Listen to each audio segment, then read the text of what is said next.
Protect your engrams. What am I talking about? What's an engram? Well, if you really want to know, Google it. E-N-G-R-A-M. Engram. It's a term from neurology. Basically, for you and me, think of it as a brain file. Like you have files on your computer. So your neuromuscular engrams are movement patterns, specific skills. Movement is incredibly complex. Some scientists go as far as to say the brain's primary function is movement. I don't know. I don't care. Here's the thing. Movement is really, really, really complex. All your movement starts in the brain, goes through the nervous system, goes through a process of chemical, electrical conversion, and then you go from activation potential to mechanical movement. It's pretty amazing. Movement is incredibly complex, and skilled movement is even more complex. Athletic, high speed, high force, explosive movement is the most complex. So complex that some experts believe that that speed skill cannot be trained. It's you either got it or you don't. Some people believe that power can't be trained. You either got it or you don't. I don't believe that. My personal experience and the experience of several elite athletes is exactly contrary to that mythology. But that speaks to how complex and how difficult training high skill, high speed, explosive movement truly is. So once you acquire the skill, practice that skill and protect that engram. So these brain files, these engrams can be corrupted, just like a computer program, just like a computer file. Now, it's not viral, but you can do the wrong stuff. And that wrong stuff can slow you down, can make you less accurate, can make you less skillful, can actually make you fatigue sooner than you should. So, doing the wrong things can mess up your game, can mess up your skill. An example, the easiest way to mess up an engram. So an engram, an example, bang, there's an engram, okay? This is a completely different engram.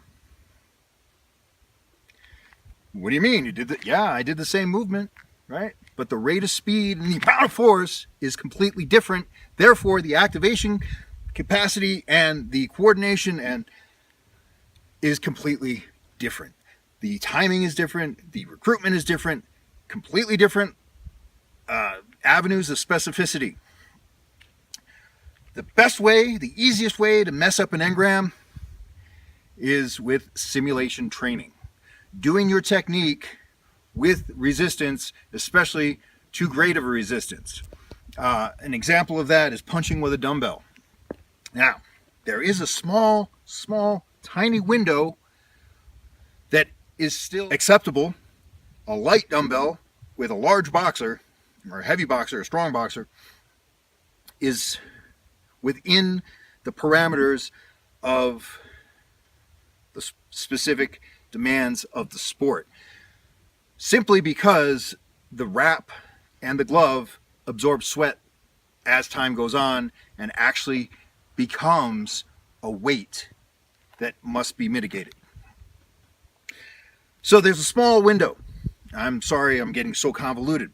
Let's come back to the fact. The best way to mess up engrams, the best way to mess up your skill is with simulation training. Adding resistance to the movement that is either too great a resistance or an inappropriate resistance profile or mechanical profile. The dumbbell at this point, now gravity wants it to go this way. Okay? Well, the punch is in this plane, in this right here. The punch is not here. Okay, two completely different resistance profiles and mechanical profiles that cause corruption of that engram. So that's one really great way to muck up your brain files. Another great way to damage your engrams is to do too much of your skill at inappropriate intensities and inappropriate rates of speed. Specifically, where this is coming from.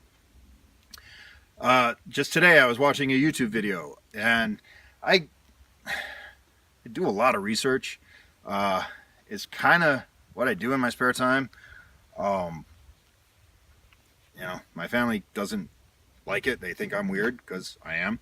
But yeah, instead of watching something fun or giddy, I research. I research what's going on out there and who's doing what. Anyway, I saw a Muay Thai coach, not from Thailand, training an athlete, and I use that word loosely. My assumption is that they were trying to improve the cardiovascular output of the athlete. They're probably trying to build the endurance of the athlete. What they did was they set the timer. Well, they were doing kind of a circuit. They had the athlete do some punching on focus mitts, and then some skip knees, and then put them on an Aerodyne bicycle. And what I think they were trying to do was Tabata training, high intensity interval, low intensity recovery. It was not high enough intensity. It was basically low intensity with slightly higher intensity. And the hardest thing of the entire circuit was the bike. Now, we joke about fighting on a bicycle when the fighter just runs away more than they actually engage. But you don't ever actually cycle when you fight. So it's a very non-specific and a very low rate of transfer, if it transfers at all. But the best thing of all of it was the bike. Punching slowly or at a moderate pace, think of it as poison. Think of it as a virus. That can corrupt the engram. That can actually, the system might adapt to that because you're doing more of that than actual speed, striking, power, right? High intensity. Once you have the engram, that's what you should use, unless you're trying to improve the speed, explosivity, and power. But low intensity training, high duration, low intensity training, and just going through the movements, right? That can give you slow knee syndrome.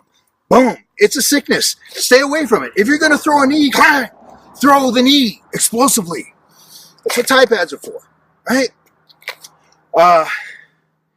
So there's the neurological corruption that can happen, but also physiologically on the sarcomeric level, on the motor unit level. So you've got the dendrites, or the nerves that fire the contractile tissue, the sarcomers. So motor units, fast twitch motor units, slow twitch motor units, and then everything in between. There's a range of motor units that can be trained into acting more like fast twitch motor units, or they can be trained into acting more like slow twitch motor units. That's a big risk. That can, doing these low intensity engrams can also physiologically become a permanent file here and a permanent file there. And then you can't punch fast if you want to. You can't punch hard if you want to. So protect your engrams. Train the way you want to fight, because you're gonna fight the way you train. Hey, guys, listen. We are making the world a better place. We're saving lives. Subscribe to my YouTube page. And if you're not on YouTube, if you're coming across this through another venue, Facebook, whatever, log in to YouTube and subscribe. Thank you.